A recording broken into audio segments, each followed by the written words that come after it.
Okay, hey everybody, Paul Elam here, and I'm talking with Ava Brighton, a recent addition to the many voices that are expressing concerns about the state of men and boys in this culture. Hi Ava, how you doing? Hello, I'm doing great. Thank you very much. Thank you Good for to having see you. me. Wonderful. Well, why don't we start with a little bit with your story? I know that some people have heard that. We did talk a little bit about your story of getting involved in this work when you were doing the interview with Regarding Men with Tom and Janice and I. But for anybody who Yeah. doesn't know you, I mean, and there will be a link below to Ava's YouTube channel. Um, can you tell us a little bit about what on earth made you interested in men's issues? Well, okay. Well, um, I was just a graphic designer.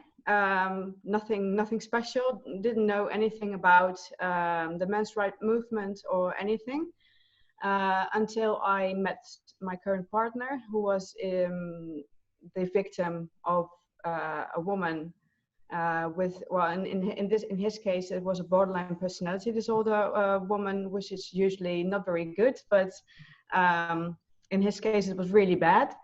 I've heard his stories for the past 7 years before he met me. He was completely ruined. He lost everything.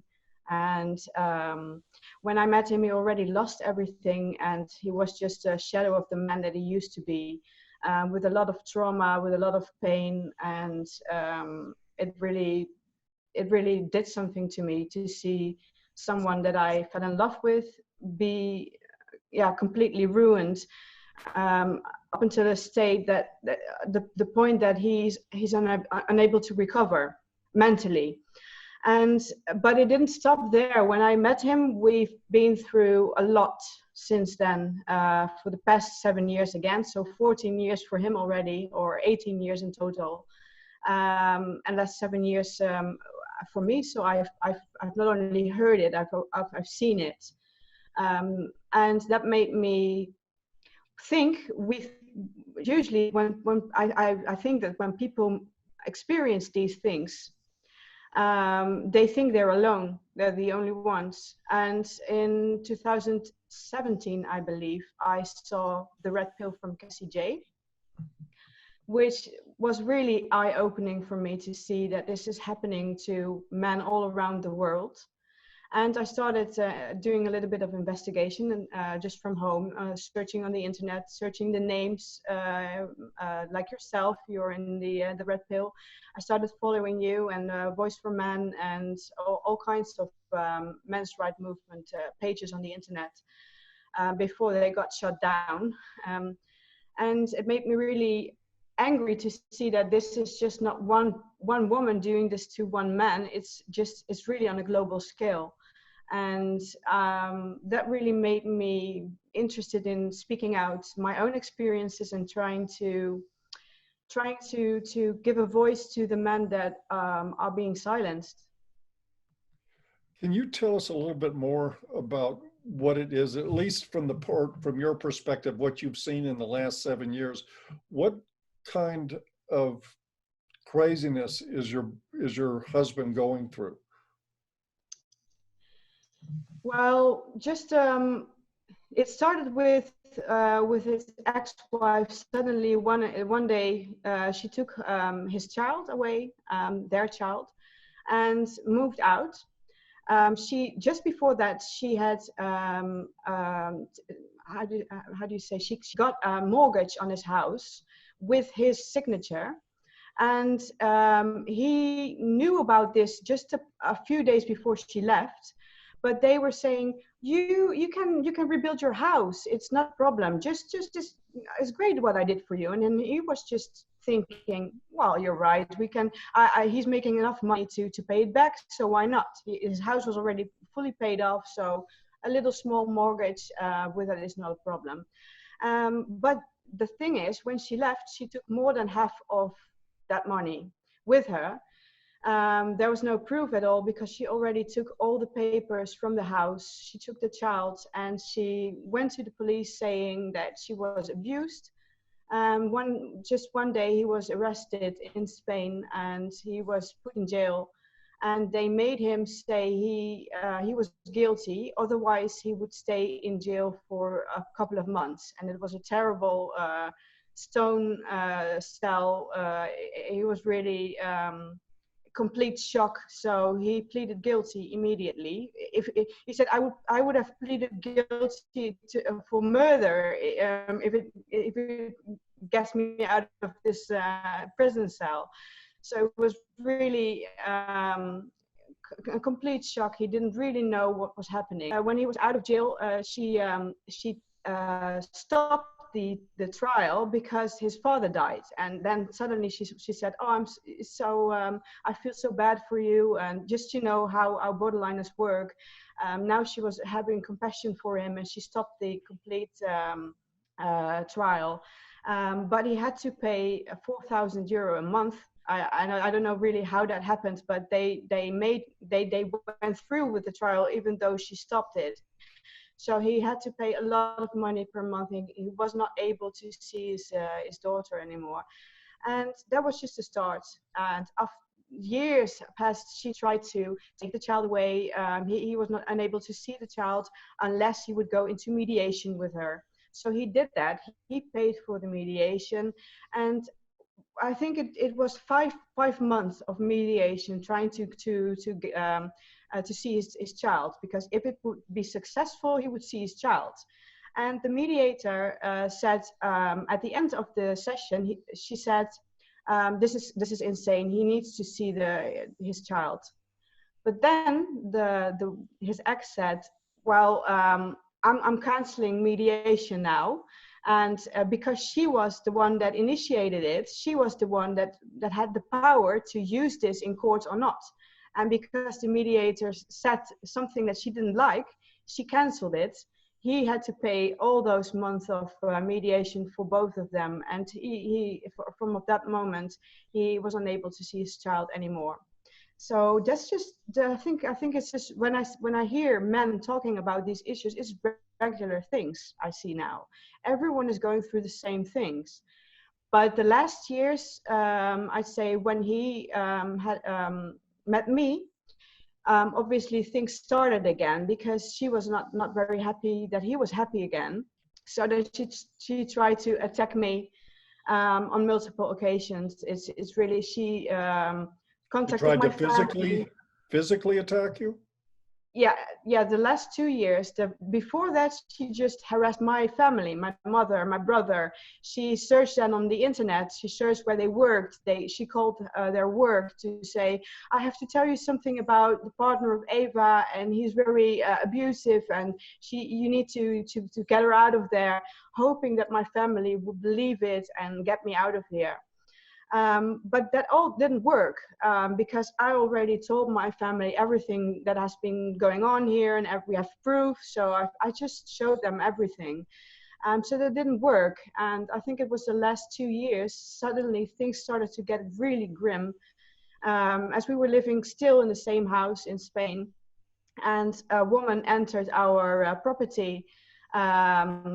We didn't know that woman.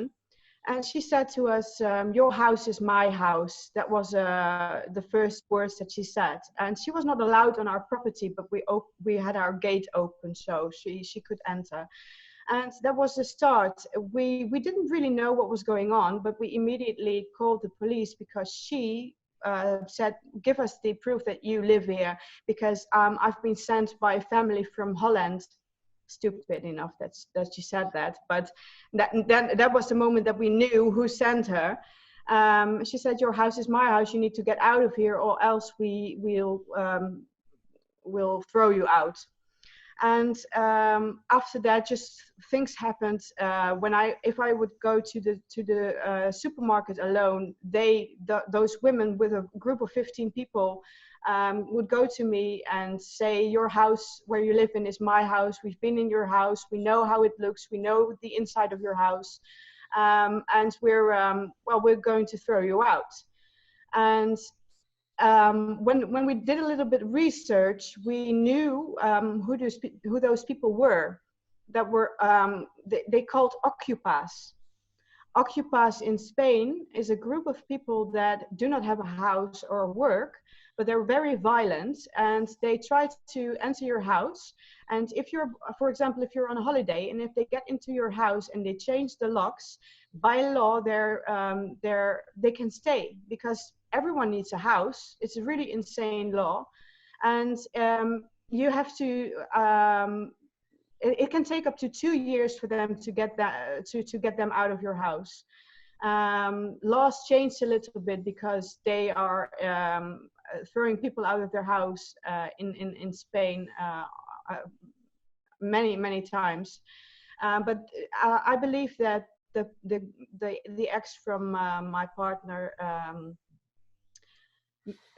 contacted those people, and they did what she wanted, for, I think, for a little bit of money or something.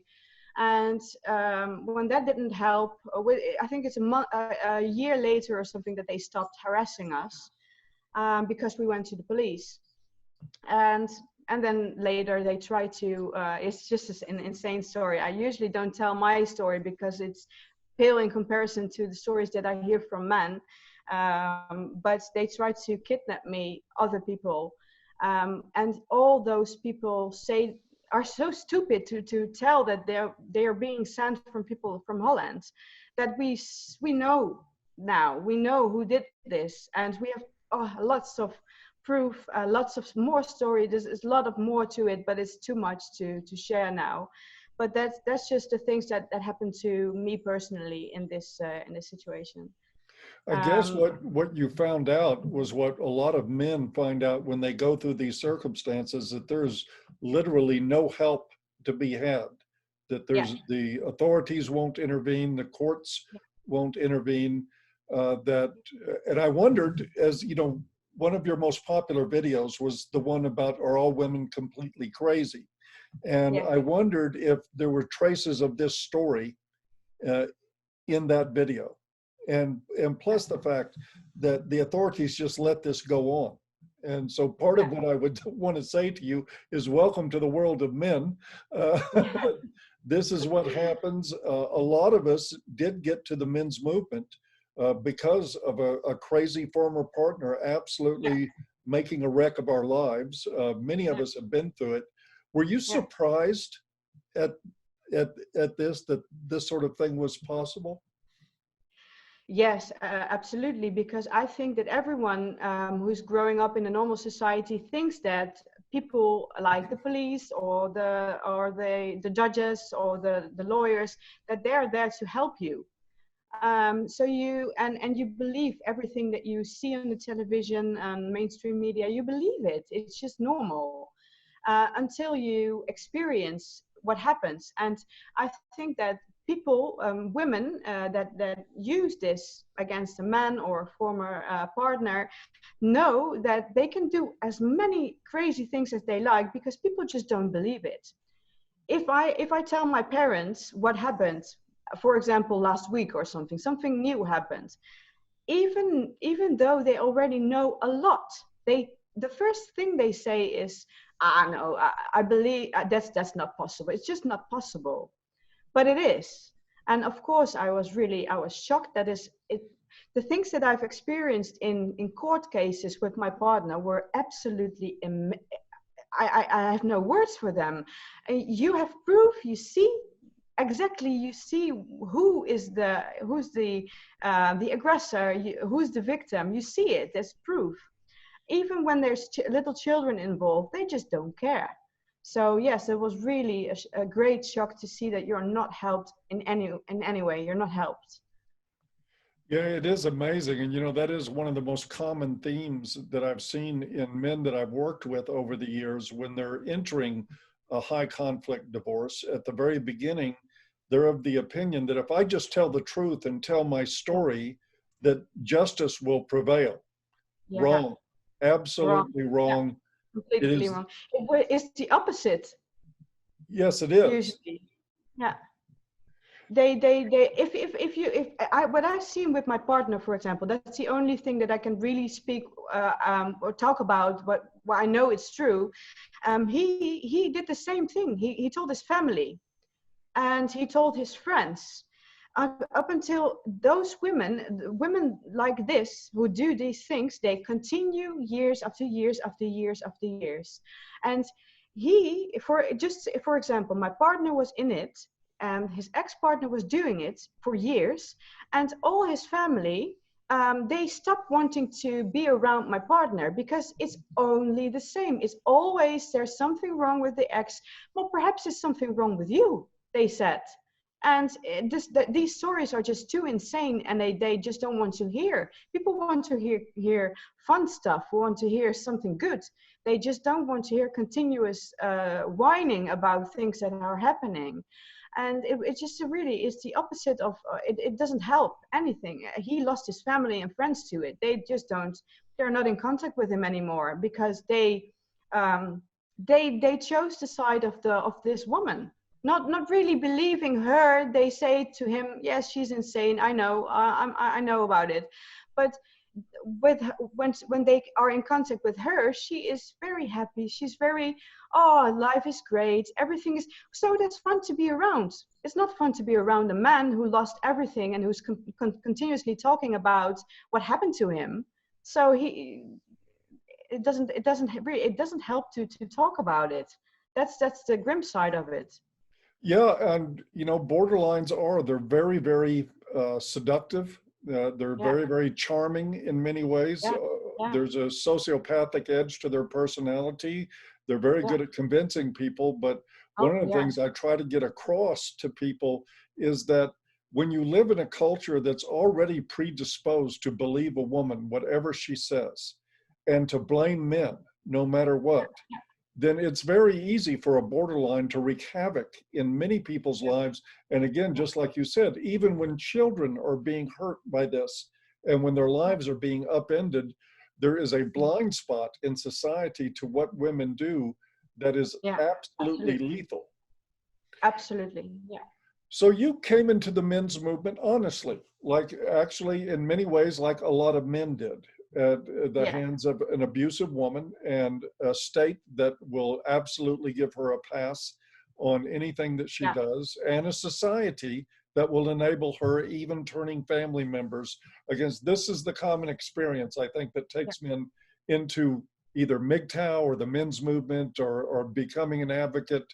And yet at the same time, we still have a population of advocates, many of which are resistant to words like gynocentrism. They think it's not real. They consider it the equivalent of patriarchy in the men's movement, when actually it's something that's very real. So were you surprised at I know you got a very positive response to the work that you've done on video. Did that surprise you when you started speaking out, that there were a lot of people out here who wanted to hear this? Yes.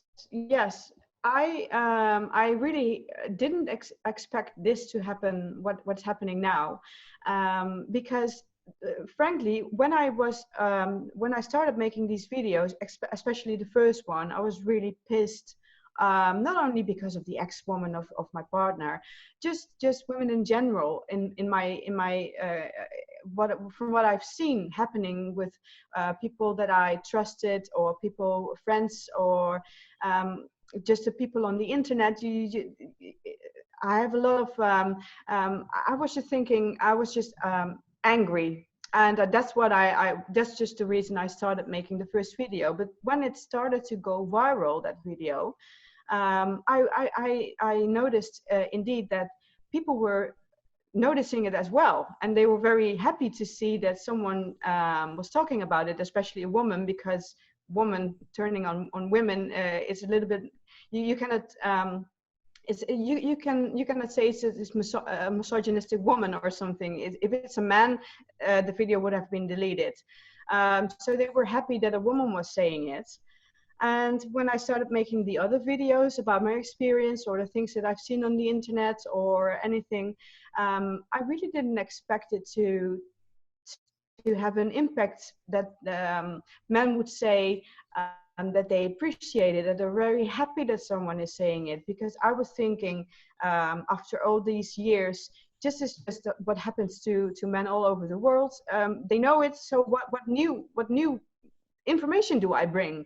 But it's just the fact that someone says it like it is. I think that what makes them appreciative.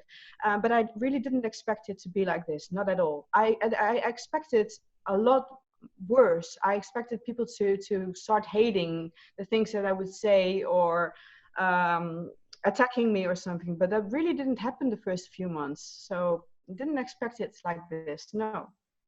Did you get any pushback from feminists? Well, we spoke, I think, 2 weeks ago, and before that I had none. I think that they didn't know about me, or I thought that they thought I would pass on or something, stop with making videos. So no problem at all. Until I think a week ago, I saw that someone tagged my Facebook page in a group that I don't remember the name, but it was something like that I'm a pick-me. I understand that they think that way, but that I'm group sorry, had that you're what? a, a pick-me kind of bitch was what was the wording. Pick Okay. me. So it's that was a really new thing to me as well. But it's the same thing as if I see a man on the internet saying, a man that's a feminist saying, when do men stop raping? Men, please stop raping. If I see that, I say, God, what do you want? Do you want women to love you, or what do you want? But I think it's the exact thing that I do. So I understand that completely, that a lot of women and men as well think that I'm doing this for attention. So they have a word for it, which is pick me. And there are communities on the internet with this particular one had 30,000 followers. So if they tag me in it, 30,000 people notice my page. And then I got a lot of negative response from that group. A lot of feminists hating the the things that I posted, but nothing special. Well, I hope that you extended some thanks to you for the free advertising, because that's Yeah, exactly what they're doing. They're yeah, not very bright, I'm afraid. no, And not at what all. they do, I know for a fact that it was David Futrell and a handful of other feminists that put a voice for men on the map. By Ah, constantly out there bad mouthing us to us, it drove traffic to the site and eventually got its own audience. So I owe a debt of gratitude to hateful feminists out there for their work, and I hope you continue, because we need you out there advertising, because eventually the message will reach sane people. yeah, And they will be converted, and they'll see the feminists for who they are. We also have in our community, I know, a contingent of men out there who are overtly suspicious of women entering the men's movement. Now, yeah, I will say from the beginning, and I know that I'll probably get some bad comments from this, that uh, I've never seen any of these guys that whine about women being in the men's movement. They're always guys that are hiding behind screen names and doing nothing but yeah, commenting on YouTube videos. They're not really yeah, activists or advocates. They are the peanut gallery that screams about don't talk to women. I get one every time we've been doing interviews with Janice Fiamingo and Tom Golden for over a year now. And every week we post a video, somebody shows up in the comments and says, quit talking to women. And it's always the same kind of guy who you never heard of and actually does nothing. I'm sure you've gotten some of that on your channel, haven't you? oh yes, that's a lot, yeah. On my YouTube, that's the thing. I never knew about MGTOW until a lot of men from that are MGTOW commented on my videos. So I get a lot on every video, and every day I see messages from them saying something like chameleon, or just a couple of words that they use. But it's on every video, yeah, a lot. I would also extend thanks to those guys. Thank you for showing up on Ava's channel and proving how much you really don't care. It was funny because if I didn't care, I just wouldn't say anything. But you know, I would just move on. But I get the same types of comments, and I think it's important to point out that MGTOWs aren't a monolith. That they are individual men with different tastes, and a lot of MGTOWs support my work and some hate my work. And I'm sure that there's probably the same case with you. Yes, I've had a lot of contact with people from the MGTOW community, or I don't know how they want to call it, but I have had a lot of messages from men that say that they're a MGTOW and really appreciative of my work, but there are just a few on YouTube who comment just either that I'm not sincere, or it doesn't help, anything like that. So it's both sides, yes. They're just different people. Some are I think some are MGTOW because they've seen the things that can happen to men, so they're trying to protect themselves, but are still very happy because I believe that they don't want to be MGTOW. They are forced to be MGTOW. That is what I think of that group of people that are really appreciative of the work that women do in the men's rights movement as well as men. But just a few of the other side, they're a little bit more radical, I think. And like you say, there's a fringe of ideologues out there who are I think on the edges of the MGTOW movement. They're very, very noisy. They also show up and complain about MRAs, saying that we shouldn't be working on men's rights because they're terrified we're trying to make life safe on the plantation again for men to go back and slave away for women, when of course that's nonsense. But you know, there's feminists that are worse than others. There's some feminists, some of them are actually somewhat reasonable thinkers. There's a lot of crazies. All movements have their crazies, and I guess we get to experience ours. I'm curious, Ava, have you learned anything about yourself that surprised you in the process of getting into this area of work and expressing ideas on this? And let me give you a pause to think about that a little bit. I'm thinking in terms, one of the things that happened with Cassie J is she documented in the Red Pill movie. She came into that an avowed feminist. That was her ideology, that was her way of thinking, and running across these ideas challenged her and her thoughts, and it ended up bringing some change to her. So I'm wondering, surely there was things you thought about the world of men and women that your experience with your husband and your experience in exploring these issues might have caused you to confront or think about differently? Oh, just a difficult question, because I don't really know. I don't really know. The only thing that I would say is that starting these videos, I think I told you before, I was radical when it came to women, and that is the funny thing, is going into the men's rights movement changed me because of that, because I've been put in contact with a lot of women that support men, and if you follow them, you see that they're being sincere, that they're really hardworking, that they really try to make a difference.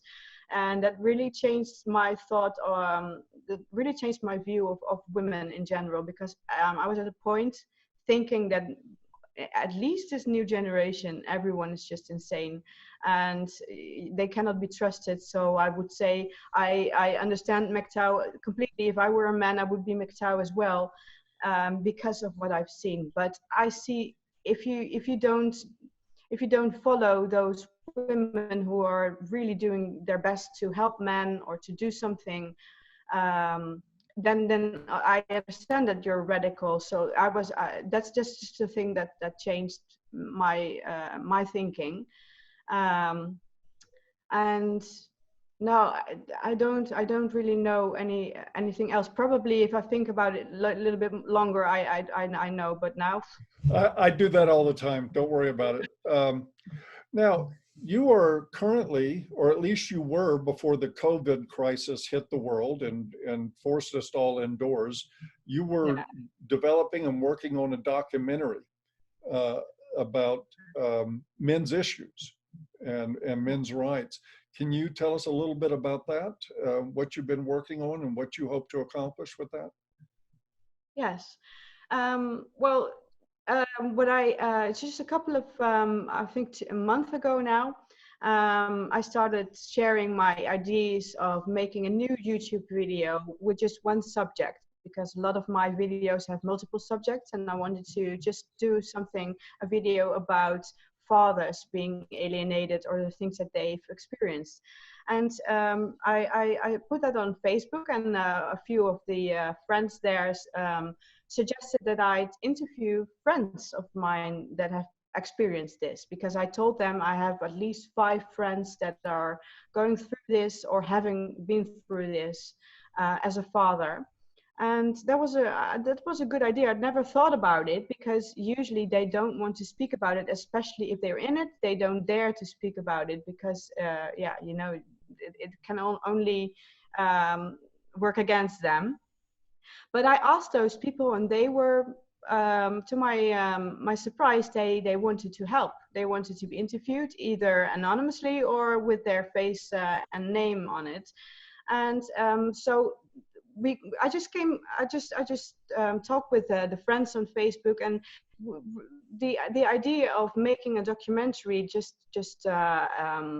suddenly arose, because I wanted to give a voice to those men, not only fathers, but I thought, well, why not make a documentary about the complete things that men are going through. I wanted to interview the men, the fathers that have experienced something along the lines of gender biased laws, or with the police, or with a woman, but also men who've been falsely accused, or who have been abused, or anything like that, anything at all. And I started asking those friends if they would want to send in their story, and a lot of them did. I got a lot of emails, and that was really the start of it. So I immediately started working on it. I wanted to obviously travel to the people who I was going to interview, to shoot on location. But first I would want to make an introduction trailer via the internet, which is what I already did. This documentary will really be about any problem that men can face in this society now. But I also received an email from a woman, and she wanted to be anonymously, but she's a whistleblower, and which that made the documentary, was what I'm about to make. I think it will be amazing, because you don't just hear the stories of men. Already only that idea would make me want to continue. I want them to speak, to talk about their problems. And I want people to see what they've been through. They have proof. Police and a lot of organizations don't listen to proof. Well, I wanted to show them everything that they wanted to tell. But if I can get a whistleblower, a woman, saying things that really that shows that the stories of men are true, that will be amazing. So I already did the interview. I started with the interview with the whistleblower, and it was amazing. The things that she told were mind-blowing. So that's just the documentary, what it's going to be about. I've already made the introduction video, and I'm going to interview a lot of people like yourself. You're going to be interviewed for this as well. But like you said, because of COVID-19, I had to stop, because I don't want to do this via the internet alone, because I don't think it will make a good impact if you just see screens and interviews on the internet. You really have to go to the people and really get their story on screen.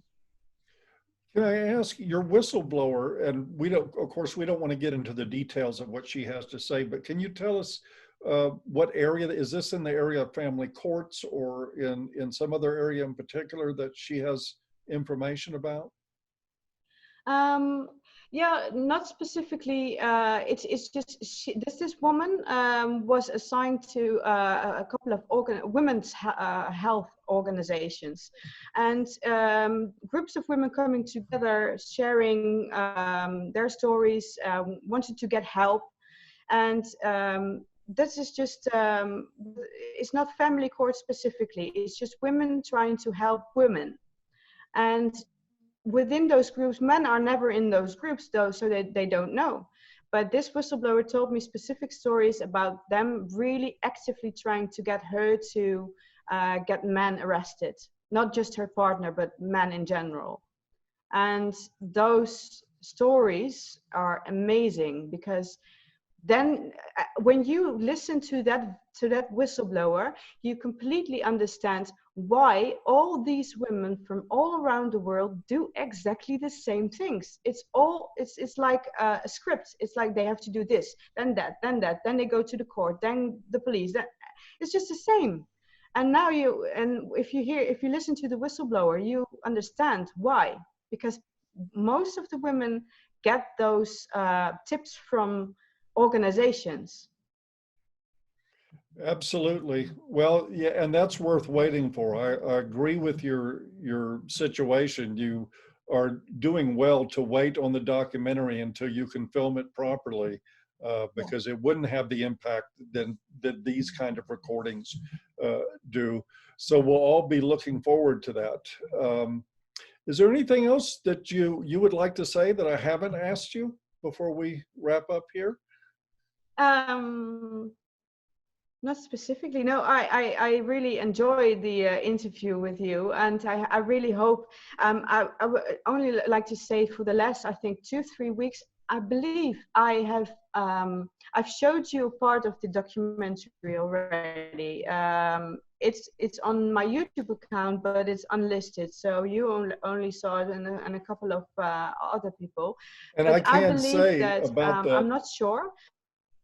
Oh, I'm sorry. Go ahead. Oh no, you say. No, I was going to say that I did get to see the trailer that you put together, and I loved it.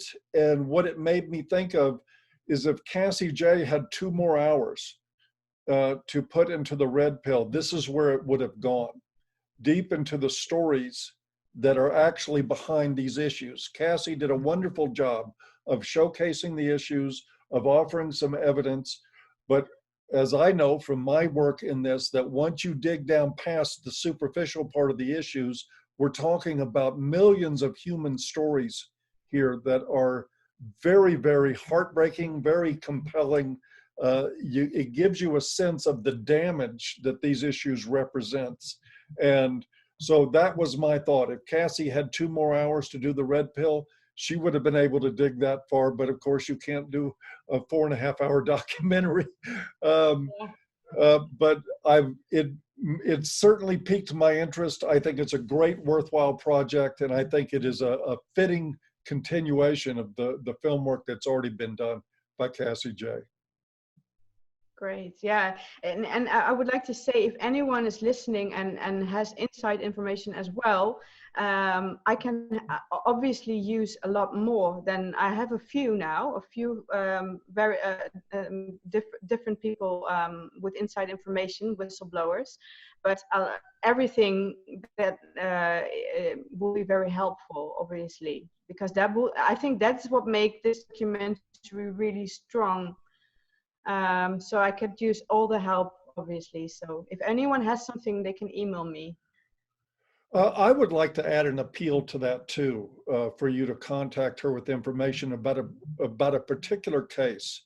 As many of you recall, sadly, a few years back, a man named Earl Silverman, a Canadian, who was trying for 20 years to build a shelter for abused men. He made many appeals to the government. I think he ended up, after 20 years of work, he got one grant from the government for $700. That was all the support he got. Shortly before his suicide, he was a part of discussion groups with women in Canada who were part of the domestic violence industry.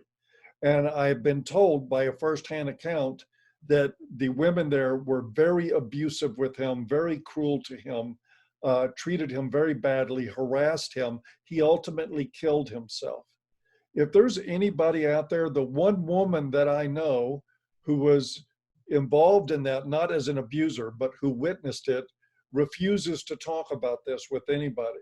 So my appeal goes out to anybody who may know something about the Earl Silverman case, about his last days, about how he was treated by those advocates, those women's advocates in Canada before he took his own life. That is still a great untold story that needs to get out there. So if you have information on that, please contact Ava, or you can contact me and I'll put you in touch. Anyway, there is a link to Ava's channel below. And I want to thank you very much for the work you're doing. I hope you do continue it. I look forward to the documentary, and if we can all just survive this, if we're either going to survive the virus or we're going to survive the cure, I'm not sure which one, but when we get on the other side of this, I hope to see that work continue. Obviously, I will. Yes, and thank you very much for having me again today. It was a pleasure. Thank you. Okay, guys, please subscribe below. Go to Ava's channel, subscribe. Also, a heads up, if you think you're subscribed to this channel, but you may find that you're not, YouTube has unsubscribed 700 of you in the last month from my channel. They are steadily doing their best to silence all of us. So do me a favor, make sure you're subbed, ring the bell, and let's see if we can outdo them at this game. With that, wish you guys a good one, and we'll see you next time. Bye-bye. Bye.